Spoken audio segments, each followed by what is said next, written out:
आज हम अपना नेक्स्ट चैप्टर स्टार्ट करने जा रहे हैं जिसका नाम है सीक्वेंस एंड सीरीज। ठीक है, हम इसमें सीरीज दो पढ़ेंगे, एक पढ़ेंगे एपी और एक पढ़ेंगे जीपी। ठीक है, लेकिन उससे पहले हमें पता होना चाहिए कि सीक्वेंस क्या होता है। कि सीक्वेंस में ये होता है कि जो एक सीरीज चलती है, जैसे कोई भी सीरीज लगा लो, जैसे 2 4 6 8 एक सीरीज चल रही है। इस तरह से कोई भी सीरीज चलती है तो वो एक पर्टिकुलर पैटर्न को क्या करती है, फॉलो करती है, या किसी एक फॉर्मूले को वो क्या करती है, फॉलो करती है। उसको हम बोलते हैं सीक्वेंस। ठीक है, कि वो इसकी एक क्या है, एक तरह से सीरीज है। फॉर एग्जाम्पल हमारे पास कोई एक फार्मूला, हम ये लिख देते हैं ए एन। ठीक है, ए क्या होता है, ए हमें रिप्रेजेंट करता है उस सीरीज की टर्म को, कि जैसे ये पहली टर्म है हम इसको बोलते हैं A1, ये दूसरी टर्म है इसको बोलते हैं A2, ये तीसरी टर्म है इसको बोलते हैं A3, ये फोर्थ टर्म है ये होती है A4। ठीक है, इसी तरह से हमारे पास कोई एक पर्टिकुलर फार्मूला होता है, जैसे AN = 5n-4। ठीक है, कि हमारे पास क्वेश्चन में आ जाएगा कि जैसे AN है = 5n-4 है, तो ये बताइए इसकी जो सीरीज है वो सीरीज क्या बनेगी। तो हमें सिंपली क्या करना है, हमें n को 1 2 3 ऐसे पुट करना है। ठीक है, इस तरह से जो है ये एक सीरीज बन जाएगी। तो A1 क्या बनेगा, इससे सिर्फ n की जगह पे 1 रखना है, 5 1 -4, ये क्या बन गया 1। इस तरह से A2 क्या बनेगा, 5n की जगह पे क्या रख दो, 2 रख दो, -4, 5 × 2 10, 10 - 4 6। ठीक है, A3 क्या बन गया, 5 -4 = सिंपल n की जगह पे क्या रखना है, 3 रखना है। तो 5 × 3 15, 15 - 4 11। तो ये इस तरह से हमारे पास क्या चलती रहती है, एक सीरीज चलती रहती है। ठीक है, ये जो सीरीज है ये फॉर्मूले को क्या कर रही है, फॉलो कर रही है। हमारे पास अगर इसके ऊपर बेस कोई क्वेश्चन आया तो सीधा क्वेश्चन ये आएगा कि कोई फार्मूला दे देगा और उस फार्मूले से हमें क्या करना है, ऐसी सीरीज बनानी है। तो उसके लिए हमें क्या करना है, सिंपली n की जगह पे जो जो वैल्यू दे रखी है वो वैल्यू हमें क्या करनी है, पुट करनी है। दूसरा क्वेश्चन आ सकता है कि जैसे यहाँ पे तो n की वैल्यू कितनी भी हो सकती है। दूसरा हो सकता है कि n की वैल्यू यहाँ पे दे देता है कि n की वैल्यू कितनी है, कि 5 तक, n की वैल्यू 5 तक जो है सीरीज क्या करनी है, सीरीज फाइंड आउट करो। तो हम इस तरह से n की 1 से लेके 5 तक जितनी भी वैल्यू रखेंगे उससे हमारे पास क्या आ जाएगी, an की वैल्यू आ जाएगी और उससे हमारी एक सीरीज जो है फाइंड आउट हो जाएगी। ठीक है, तो इसी से बना लेते हैं कि जैसे सीरीज की पहली टर्म क्या बनेगी 1, दूसरी क्या बनेगी 6 और अगली क्या बनेगी 11 बनेगी। तो इस तरह से ये एक सीरीज चलती रहेगी। अब ये तो बात आ गई नॉर्मल सीरीज की। अब कुछ सीरीज होती है पर्टिकुलर सीरीज। ठीक है, अब हम अपनी पहली सीरीज पे आते हैं, ये है सीक्वेंस नॉर्मल। ठीक है, अब हम आते हैं कि हमारी पर्टिकुलर सीरीज होती हैं कुछ, उसमें एक सीरीज होती है हमारी एपी, अर्थमेटिक प्रोग्रेशन। ओके, और दूसरी होती है हमारे पास GP, geometric progression, geometric progression. Okay, तो हम सबसे पहले स्टडी करेंगे एपी को। सबसे पहले हम किसको स्टडी करेंगे, एपी को स्टडी करेंगे कि एपी क्या होती है। बिल्कुल बेसिक सी चीज़ होती है, 2-3 बेसिक्स हैं। अगर आपको वो चीज़ समझ में आ गई और आपको पता लग गया कि एपी होती क्या है या एपी बनती कैसे है, तो आप एपी का कोई सा भी क्वेश्चन सोल्व कर सकते हैं विदाउट एनी डिफिकल्टी। ओके, मैं यहाँ पे कोई भी सीरीज लिख देता हूँ, 2 4 6 8 10। ठीक है, ये मैंने एक सीरीज लिख दी। अब एक चीज़ बताओ, जो यहाँ पे पहली टर्म लिखी हुई है ना, ये है A1। किसी भी टर्म को स्मॉल a से रिप्रेजेंट करते हैं, ये हमेशा याद रखना। ओके, A1, ये क्या है A2, ये क्या है A3, ये कौन सी टर्म है, फोर्थ टर्म है A4, और ये क्या है A5। ठीक है, हम इस सीरीज को, जो ये सीरीज मैंने लिखी हुई है, इस सीरीज को हम AP कब बोल सकते हैं, कि हम कब कह सकते हैं कि वो क्या कंडीशन होती है जिसे हम ये बोल सकें कि ये AP है या नहीं है। तो उसके लिए सीधी सी एक ही फार्मूला है, एक ही कंडीशन है कि जब पहली और दूसरी टर्म का जो डिफरेंस है और जो दूसरी और तीसरी और दूसरी, इसका और इसका और इसका और इसका जो डिफरेंस है वो सेम है, तो हम बोलेंगे कि ये क्या है, AP है। ये क्या है, A2, यानी 4 और 2 के बीच में जितना गैप है ना, वही गैप 4 और 6 के बीच में भी होना चाहिए, वही गैप 6 और 8 के बीच में भी होना चाहिए, और वही गैप 8 और 10 के बीच में भी होना चाहिए। ठीक है, इस गैप को हम रिप्रेजेंट करते हैं D से। इसको किसे रिप्रेजेंट करते हैं हम, D से। अब चलिए देखते हैं कि ये सीरीज जो है वो AP में है या नहीं है। तो कैसे पता लगेगा, ये 4 है, 4 में से 2 माइनस करना है, 4 माइनस 2, 4 माइनस 2 कितना है, 2 है। जब दूसरी में से हमने पहली को घटाया तो हमारे पास क्या आया, 2 आया। तो हम क्या करते हैं, तीसरी में से दूसरी को घटाते हैं, 6 माइनस 4, यहाँ पर भी डिफरेंस क्या आया, 2 आया। 8 में से 6 माइनस कीजिए, ये भी कितना आया, 2 आया। और 10 में से भी 8 माइनस करिए तो हमारे पास क्या आया, 2 आया। तो हम देखते हैं कि जब हम इसमें से ये माइनस करते हैं और इसमें से ये माइनस करते हैं तो हमारे पास डिफरेंस क्या आता है, सेम आता है। हमारे पास जो डिफरेंस है वो सेम आता है। ठीक है, तो अगर मैं इसको जनरली लिखूं तो ये क्या है, A2 है, A2 minus A1 is equal to D। D क्या है, मेरे पास डिफरेंस है कि A2 minus A1 is equal to D, और यही डिफरेंस जो है A3 माइनस A2 का होना चाहिए, और यही डिफरेंस A4 माइनस A3 का होना चाहिए, और A5 माइनस A4 भी क्या होना चाहिए, D होना चाहिए। D क्या रिप्रेजेंट करता है, डिफरेंस। कहने का मतलब है कि जो दो सक्सेसिव मेरे पास टर्म्स हैं किसी भी सीरीज की, अगर उनका डिफरेंस सेम है तो वो सीरीज क्या है, AP में है। वो सीरीज क्या है, AP है। उस सीरीज को हम क्या बोलते हैं, AP बोलते हैं। आई होप ये चीज़ आपको समझ में आ गई होगी। ठीक है, अब दूसरी बात कि हम किसी टर्म को कैसे फाइंड आउट कर सकते हैं, कि जैसे हमने जब ये नॉर्मली पढ़ा, जब मैंने ये आपको बिल्कुल स्टार्टिंग में सिखाया कि हम कोई फार्मूला हमें दे रखा होता है और उससे हमें क्या बनाना होता है, कोई सीरीज बनानी होती है, तो वो कैसे बनती है, तो कोई पर्टिकुलर फार्मूला दे रखा होता है, वहाँ पे n की वैल्यू पुट करते जाते हैं। इस केस में क्या होता है, इस केस में भी हम एक जनरल फार्मूला डिडक्ट करेंगे। ठीक है, अब यहाँ पे ध्यान से देखो, ये जो सीरीज है 2 4 6 8 10, इसमें A1 क्या है, मेरे पास A1 क्या है, 2 है, और A2 क्या है, A2 में क्या किया हमने, ये देखो A1 क्या है, 2 में हमने क्या जोड़ा कि वो 4 बन गया। हमने इसमें क्या जोड़ा, 2 जोड़ा है ना। हमने A1 के अंदर कितना ऐड किया है, 2 ऐड किया है। ठीक है, अब A3 है, A3 क्या है हमारे पास, ये A3 है। A3 क्या है, हमने 4 के अंदर क्या ऐड किया है, 2 ऐड किया है, और 4 क्या है हमारे पास, 2 है। A2 plus 2। ठीक है, इसी तरह से जो A4 है, A4 8, ये कैसे आया, हमने क्या किया, 6 के अंदर क्या जोड़ा है, 2, तो हमने क्या जोड़ा है, 6 के अंदर क्या जोड़ा है, 2। ठीक है, अब यहाँ पे A3 क्या है, 6 ही तो है, तो मैंने इस तरह से लिख दिया। ओके, तो हमें क्या पता लगा कि जब पहली से हम दूसरी में जाते हैं तो हम क्या ऐड कर रहे हैं, उसका डिफरेंस ऐड कर रहे हैं। ठीक है, कि दोनों के अंदर जो टर्म है वो सेम ऐड होनी चाहिए। जैसे A1 2 है, A2 क्या बनेगा, हमने इसमें 2 ऐड किया, अगर हमने इसमें 2 ऐड किया तो इसमें भी क्या ऐड होगा, 2 ऐड होगा। ठीक है, तो इस तरह से क्या आ गया, हमारे पास जो है इसका डिफरेंस सेम आ गया। अब ये देखो, अब हम इससे क्या बनाएंगे, एक जनरल फार्मूला बनेगा कि जब हमें क्या कैलकुलेट करना है, A2, जब हमें क्या कैलकुलेट करना है, A2 कैलकुलेट करना है, तो हमने क्या किया था, सिंपल A1 में 2 जोड़ दिया था।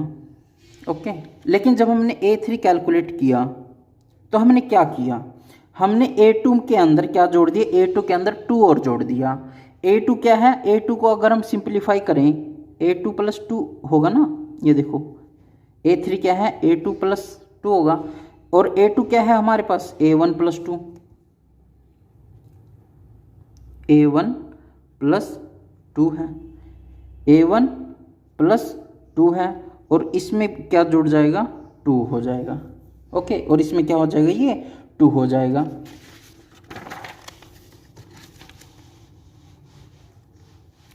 तो हमारे पास A3 क्या बन गया, A1 प्लस में 4, और 4 को हम कैसे लिख सकते हैं, A1 प्लस 2 इंटू 2, और जो ये 2 है ये क्या है, D है, A1 प्लस में 2D, A1 प्लस में 2D, ये हमारा क्या बन गया, A3 बन गया। आगे बात समझ में, क्योंकि जो ये 2 था ना, ये 2 क्या है, डिफरेंस है, और 4 का क्या होता है, मल्टीप्लाई, 2 इंटू 2, इस तरह से हमने इसको क्या कर दिया, ब्रेक कर दिया। तो अगर हमको कोई जनरल टर्म निकालनी है तो वो कैसे बनेगी, ए एन की। तो देखो ए तो ऐसे कैसे रहेगा, पहली टर्म तो हमेशा आएगी, प्लस में डी भी हमेशा आएगा, तो बीच में क्या चेंज होगा, देखो यहाँ पे 3 है तो यहाँ पे क्या होगा, 2 होगा। इसी तरह से अगर यहाँ पे n है तो n से a कम होगा, n-1, ए एन क्या होगा हमारे पास, a प्लस n-1 इंटू में d, ठीक है। ये हमारे पास क्या होती है, जनरल टर्म होती है, ये क्या होती है, जनरल टर्म। यानी अगर हमें किसी एपी की कोई भी टर्म निकालनी है तो हमारे पास सिर्फ 2 चीज़ें होनी चाहिए, एक तो हमारे पास होना चाहिए पहली टर्म, एक होना चाहिए कि उसका डिफरेंस क्या है, कि 2 टर्म्स के बीच का डिफरेंस क्या है, वो हमारे पास होना चाहिए। अगर हमारे पास ये 2 चीज़ हैं तो हम एपी की कोई सी भी टर्म निकाल सकते हैं, हम इसको क्या कर सकते हैं, हम इसको फाइंड आउट कर सकते हैं, ठीक है। इसी तरह से मान लो हमारे पास कोई एक सीरीज दे दी 1 3 5 7 9, ठीक है। चेक, हमारे पास क्वेश्चन आ सकता है कि चेक क्या ये एपी में है और नोट, एपी है या नहीं। तो हम कैसे फाइंड आउट करेंगे, हम क्या करेंगे, A2 माइनस A1 करेंगे, A3 माइनस A2 करेंगे, और A4 माइनस A3 करेंगे, ऐसे 2-3 चेक कर लेंगे। अगर डिफरेंस सेम आया तो हम कह सकते हैं कि ये क्या है, एपी के अंदर है। अगर डिफरेंस सेम नहीं आया तो हम कहेंगे कि ये एपी के अंदर नहीं है।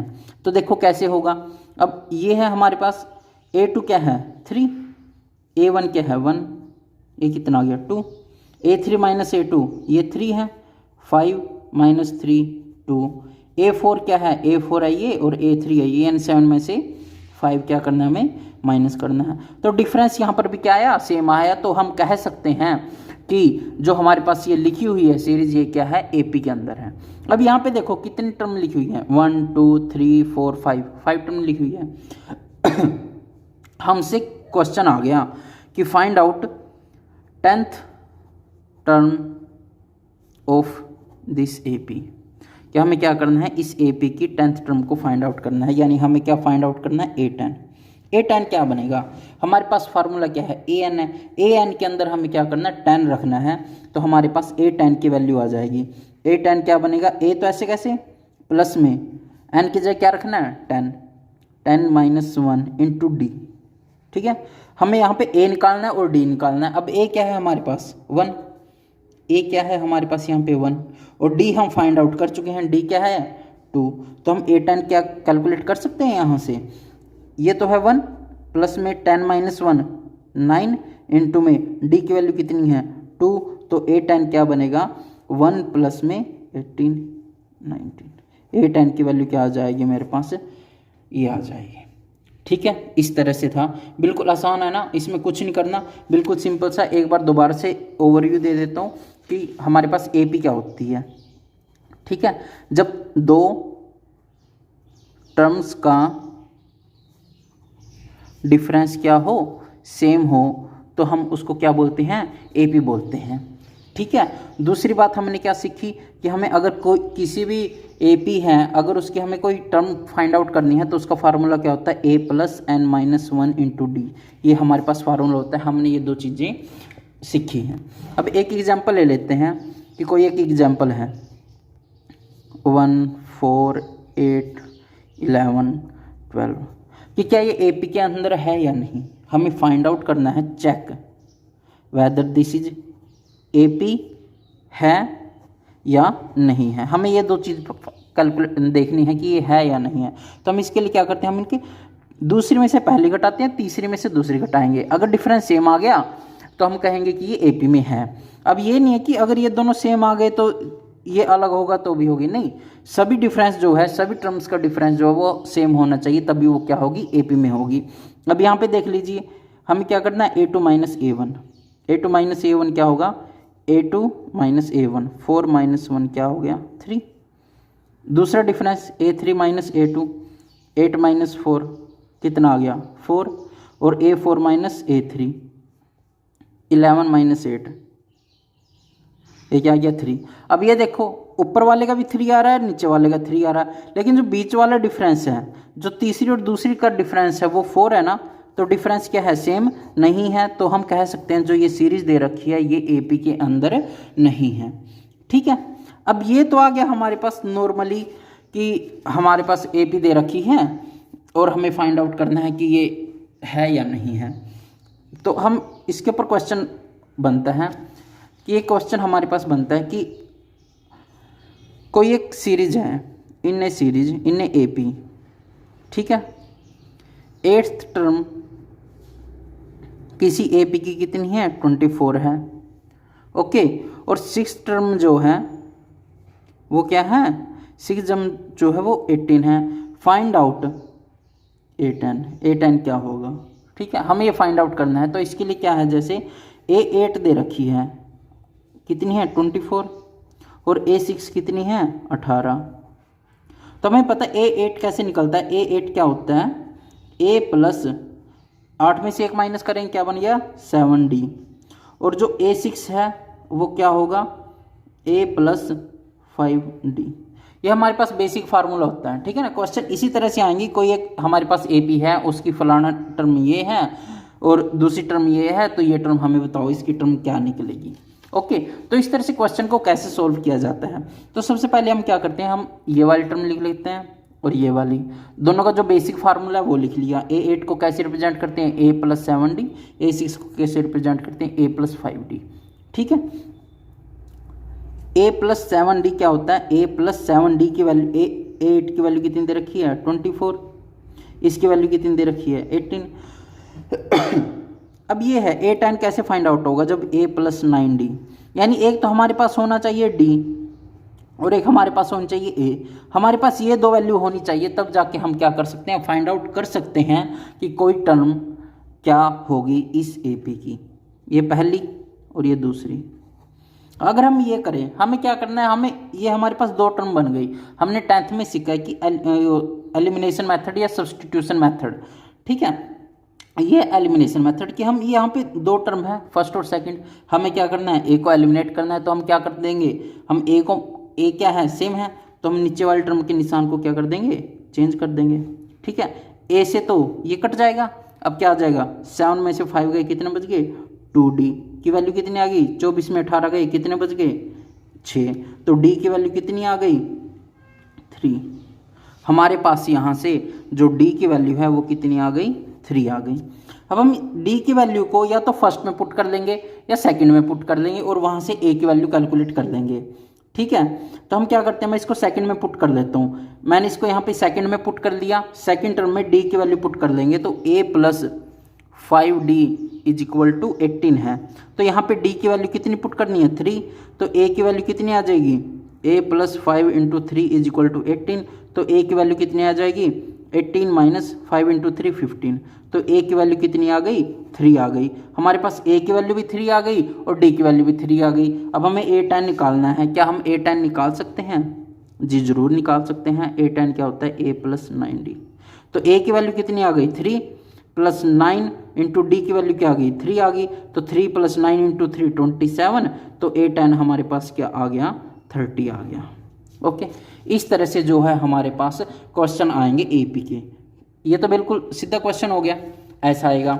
दूसरा क्वेश्चन क्या आ सकता है, ओके, इसमें दूसरा क्वेश्चन आ सकता है सम्स का।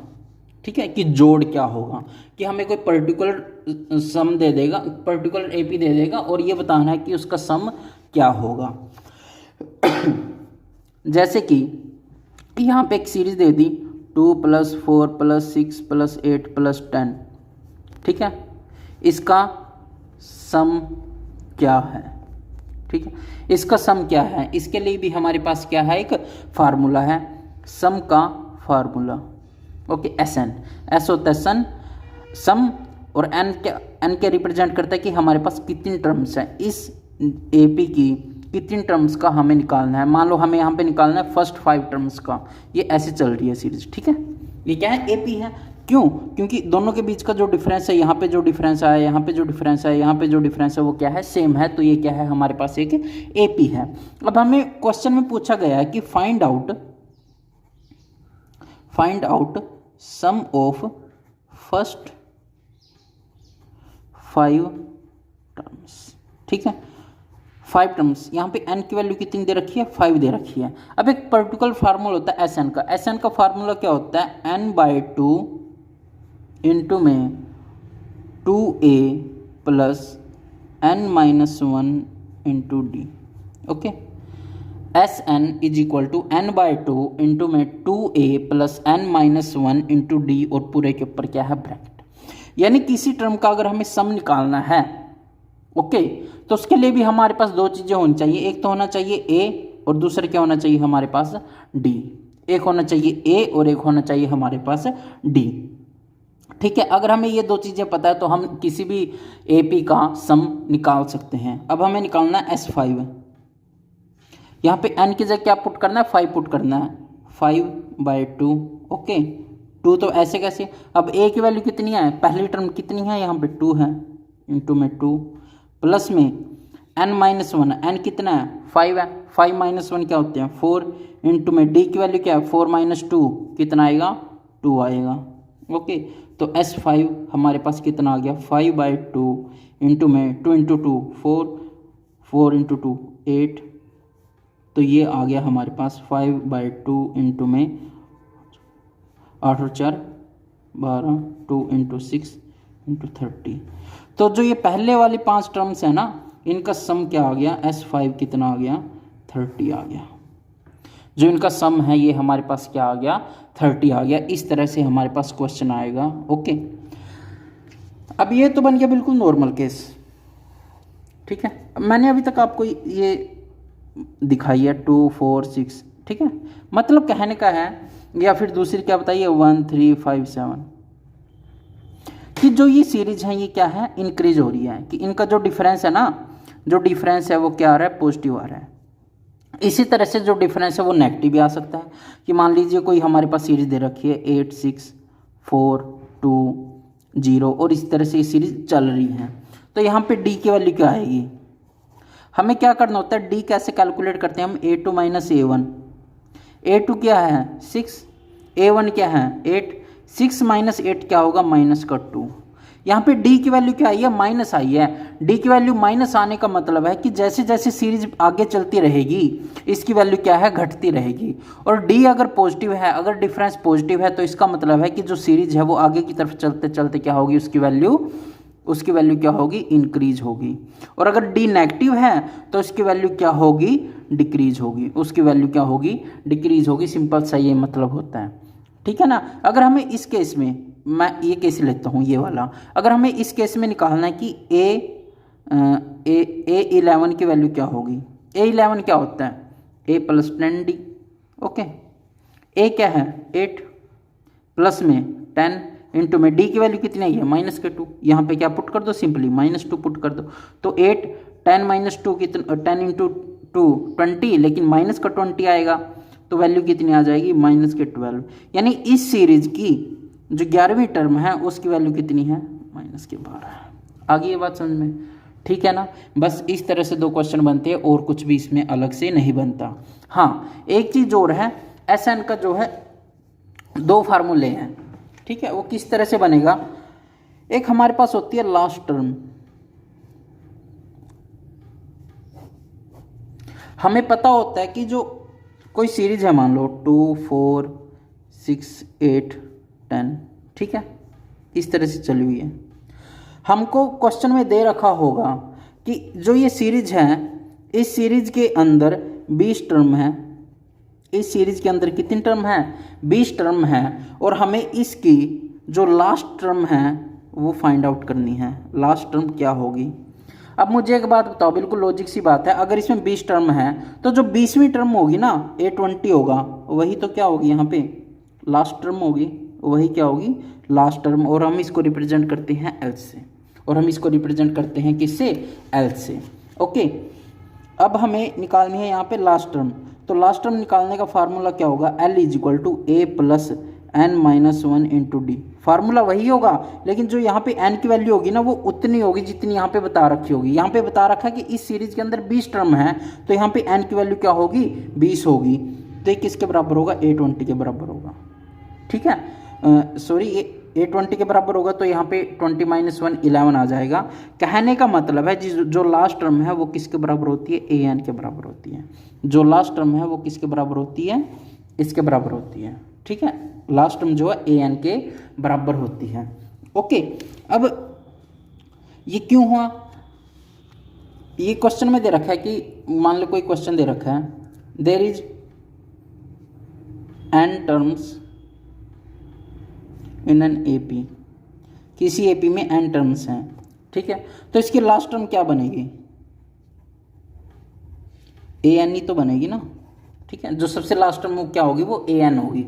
ओके, इसी तरह से हम इससे एक फार्मूला बनाते हैं SN का, n/2 इंटू में A प्लस L। सिंपल छोटा सा फार्मूला ये तो है। देखो कितना बड़ा फार्मूला, यहाँ पे हमें A की जरूरत है, D की जरूरत है, लेकिन हमारे पास अगर क्वेश्चन में दे दिया कि किसी कि कोई एक AP है, उसकी पहली टर्म ये है, लास्ट टर्म ये है, तो फाइंड आउट करो कि उसके अंदर उसका जो सम है वो क्या होगा, उस AP का सम क्या होगा। ठीक है, एक एग्जांपल लेके बता देता हूँ कि यहाँ पे हमारे पास पूछ रखा है कि इन AP फर्स्ट टर्म क्या है, 2 है, जो लास्ट टर्म है इसकी कितनी है, 40 है, और जो नंबर ऑफ टर्म्स है, नंबर ऑफ टर्म्स वो कितनी है, यहाँ पे 10 है।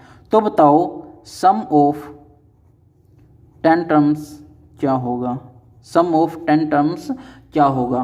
तो S10 कैसे निकल जाएगा, यहाँ पे n/2 ये फार्मूला लगा के 10/2 इंटू में A प्लस L। ठीक है, तो 10/2 क्या है, यहाँ पे 10/2 इंटू में A क्या है 2, L कितना है 40, तो ये कितना बन गया 5 इंटू में 42, तो 5 इंटू में 42 ये बन गया 210। तो S10 क्या आ जाएगा, 210 आ जाएगा। ठीक है, ऐसे क्वेश्चन आएंगे और इससे अलग जो है कुछ भी नहीं आएगा। ठीक है, हो गया क्लियर। अब इसमें एक क्वेश्चन है, मैं वो क्वेश्चन करवा देता हूँ। ठीक है, थोड़ा टिपिकल सा क्वेश्चन है, पेपर में आ सकता है। Okay,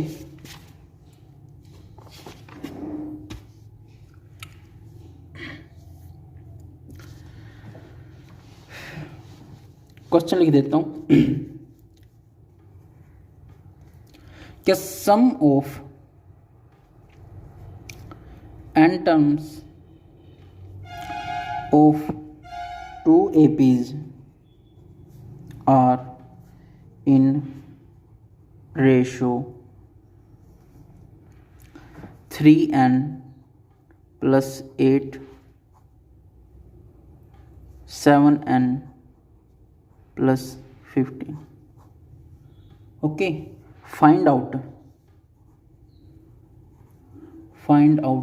ratio of their 12th term. Okay,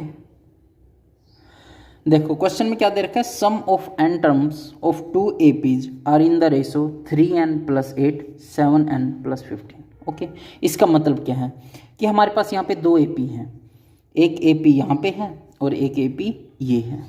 दोनों का जो क्या दे रखा है, रेशो दे रखा है, किसका, सम का। हम इसका सम का फार्मूला SN1 लिख लेते हैं और इसका फार्मूला SN2 लिख लेते हैं। सम का फार्मूला क्या होता था, n/2 इंटू में 2a प्लस n-1 इंटू में d। ओके, और यहाँ पे इसका फार्मूला क्या है, n/2, क्योंकि दोनों की n टर्म्स क्या है, सेम है, तो मैंने इसलिए n a की ले लिया, तो यहाँ पे क्या है 2a plus n minus 1 into D. अब दोनों के बीच में डिस्टिंग्विश करने के लिए हम इसकी पहली टर्म को a1 लिख लेते हैं, इसके डिफरेंस को d1, इसको d2 और a2। ठीक है, क्वेश्चन में क्या दे रखा है, क्वेश्चन में इन दोनों का रेशो दे रखा है, इसका और इसका रेशो दे रखा है n/2 2a1 plus n minus 1 into D. Okay, ratio का मतलब होता है डिवाइड, n/2 ये अब ये लिख रहा हूँ, ओके, इंटू में 2a2 प्लस में n minus 1 into d2। Okay, ये दे रखा है कितना 3n प्लस 8 7n प्लस 15। हमारे पास जो ये चीज़ है ना, ये गिवन है। ओके, और हमें फाइंड आउट क्या करना है, हमें फाइंड आउट करना है ratio of the 12th term, यानी पहले वाली का 12th और फिर दूसरे वाली का 12th कि इनका रेशो क्या आएगा। अब a12 को फार्मूला क्या बनेगा, a प्लस 11d, और दूसरी का भी क्या आएगा, a प्लस 11d। यहाँ पे d2, यहाँ पे a2, ये हमें क्या करना है, ये हमें फाइंड आउट करना है कि ये क्या बनेगा। ठीक है, अब यहाँ पे ये देखो, हम इसको सिंप्लीफाई करने की क्या करते हैं, कोशिश करते हैं। हम इसको सिंप्लीफाई करने की कोशिश करते हैं। n/2 कट सकता है ना। ओके, यहाँ पे क्या बन गया, ये 2a1 प्लस में n माइनस 1 इंटू में d1 अपॉन में 2a2 प्लस में n माइनस 2 इंटू में d2 is equal to 3n plus 8 upon में 7n प्लस 15, 7n अपॉन में 15। अब हमारे पास जो है ये चीज़ यहाँ पे दे रखी है। ओके, अब एक चीज़ देखो, अगर हम इसको और इसको कंपेयर करें, यहाँ पे क्या है 2 है, सॉरी यहाँ पे a1 लिखना था। ओके, यहाँ पे 2a1 है, यहाँ पे सिंपल क्या है a1 है, यहाँ पे सिंपल क्या है a1 है, और यहाँ पे क्या है 2a1 है। यहाँ पे a2 है और यहाँ पे क्या है a2 है, लेकिन यहाँ पे 2 एक्स्ट्रा है और यहाँ पे 2 क्या है, नहीं है। तो हम क्या करते हैं, हम इन दोनों को इक्वल बना लेते हैं। हम इन दोनों को क्या कर लेते हैं, इक्वल बना लेते हैं कि अगर यहाँ पे 2a1 है तो हम यहाँ पर भी क्या कर लेते हैं, 2a1 कर लेते हैं। तो 2a1 करने के लिए क्या करना पड़ेगा, हमें इस टर्म को 2 से मल्टीप्लाई करना पड़ेगा और 2 से क्या करना पड़ेगा, डिवाइड करना पड़ेगा। अगर हम इसके अंदर 2 को मल्टीप्लाई कर दें और 2 को डिवाइड कर दें तो इसके ऊपर कोई भी इफेक्ट नहीं पड़ेगा। ठीक है, क्यों नहीं पड़ेगा ये बताओ मुझे। 6/7 लिख रखा है, अगर मैंने क्या कर दिया, इसमें 2 ऐड कर दिया और 2 को क्या कर दिया, डिवाइड कर दिया, 2 को मल्टीप्लाई कर दिया और 2 को डिवाइड कर दिया, तो 2 से तो 2 कट ही जाएगा ना, तो फाइनल क्या आएगा 6/7 आएगा। यानी अगर हम कोई चीज़ इसमें मल्टीप्लाई कर रहे हैं और उसी चीज़ को हम डिवाइड कर रहे हैं तो ओवरऑल कोई भी इफेक्ट नहीं पड़ेगा। ठीक है, लेकिन इस जनरल टर्म में अगर हम 2 को पर मल्टीप्लाई कर दें तो क्या बन जाएगा, 2a1 प्लस में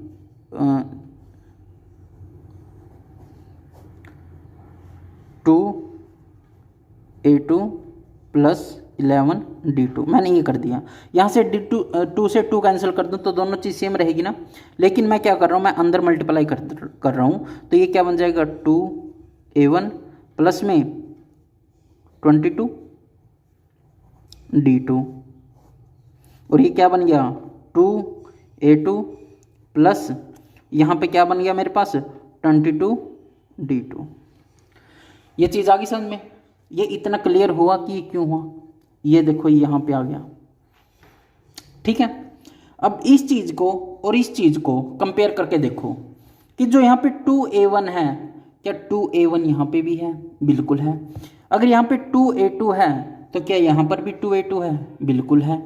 यहाँ पे d1 है, सॉरी यहाँ पे d1 है तो यहाँ पर भी क्या है, d1 है।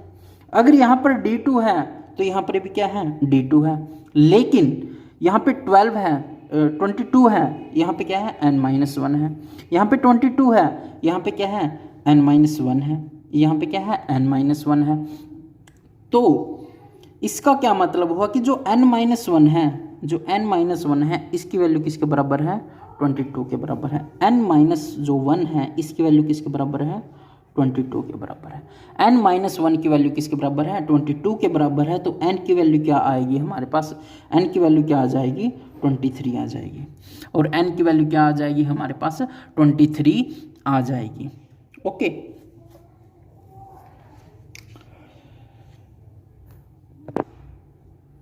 तो n की वैल्यू क्या आ गई 23 आ गई। अब हम आते हैं अपने क्वेश्चन पे। अगर n की वैल्यू 23 आ गई, यहाँ पे n की वैल्यू क्या आ गई 23 आ गई, तो हम यहाँ पे n की वैल्यू पुट कर सकते हैं ना।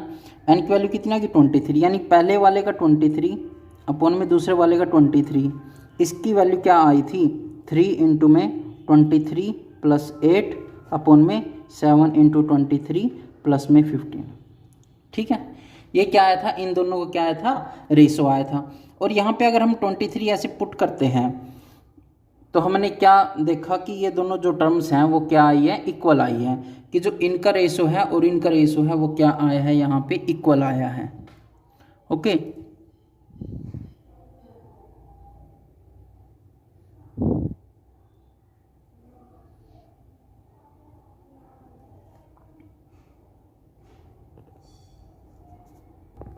ठीक है। अब हमने क्या किया था, हमने इन दोनों को क्या किया था कंपेयर किया था। हमने इस टर्म को इस टर्म से क्या किया था कंपेयर किया था। तो इसका मतलब क्या है, जो ये वैल्यू है ये इसके बराबर है, जो ये वाली वैल्यू है ये इस वैल्यू के बराबर है, यानी 2a1 प्लस में 22 d1 अपॉन में 2a2 प्लस में 22 d2 किसके बराबर है 3n प्लस 8 अपॉन में 7n प्लस 5 के बराबर है। ठीक है ना, कि देख यही चीज़ तो दे रखी थी 2a1 प्लस n-1, और हमने इन दोनों कंपेयर करके पता कर लिया कि जो n-1 है उसकी वैल्यू क्या है 22 है, तो n की वैल्यू कितनी आ जाएगी 23 आ जाएगी। अगर हम यहाँ से 2 कॉमन ले ले, अगर हम अब यहाँ से क्या कर लिया हमने 2 को ऊपर से भी निकालने और 2 को नीचे से भी निकालने, तो ये क्या बन गया a प्लस 11d और a प्लस 11d। ओके, ये 2 से क्या हो गया, ये 2 कट गया, और यहाँ पे हमें इसकी वैल्यू क्या कर देंगे पुट कर देंगे अपॉन में 7 इंटू 23 प्लस में 15। ओके, तो ये किसके बराबर आ जाएगा, इसको सोल्व करने के बाद, इसको सोल्व करने के बाद हमारी वैल्यू क्या आ जाएगी 7/16 आ जाएगी, और ये हमारे पास किसका रेशो आ जाएगा a12 अपॉन में a12 का रेशो क्या आ जाएगा 7/16 आ जाएगा। ठीक है, इस तरह से इस क्वेश्चन को सोल्व करना है। तो हमने क्या सीखा, हमें इस तरह से इन तरह के क्वेश्चंस को किस तरह से सोल्व करना है। सबसे पहले जो दे रखा है उसको लिख लेंगे, उसको जो उसका जनरल फार्मूला होता है उसमें चेंज कर लेंगे, ऐसे आ जाएगा। ठीक है, फिर हम यहाँ पे ये वैल्यू हमारे पास जनरल टर्म आ गई, और हमें क्या करना है, हमें फाइंड आउट करना है ये, तो हमने इसको क्या कर लिया 2 से मल्टीप्लाई कर लिया। तो यहाँ से जो n की वैल्यू है ना n-1 और जो ये वैल्यू है, हमें क्या करना है इन दोनों वैल्यूज को क्या करना है कंपेयर करना है, और उससे हमारे पास जो है n की वैल्यू आ जाएगी। अगर हमारे पास एक बार n की वैल्यू आ गई तो हम उस n की वैल्यू को क्या कर लेंगे यहाँ पर पुट कर देंगे, और यहाँ पर पुट करने के बाद जो भी हमारे पास वैल्यू आएगी वो इन दोनों का क्या होगा रेशो होगा। ठीक है ना, ये हम अब एक चीज़ रह गई थी इसमें, अर्थमेटिक मीन निकालने के लिए हम सिंपली क्या करते हैं, जो फर्स्ट और सेकंड टर्म होती है इनका एवरेज निकालते हैं, यानी 2 + 4/2 कर देंगे तो कितना आ जाएगा, ये 3 आ जाएगा, और ये 3 क्या होता है। अब हमारे पास क्वेश्चन इस तरह कि इंसर्ट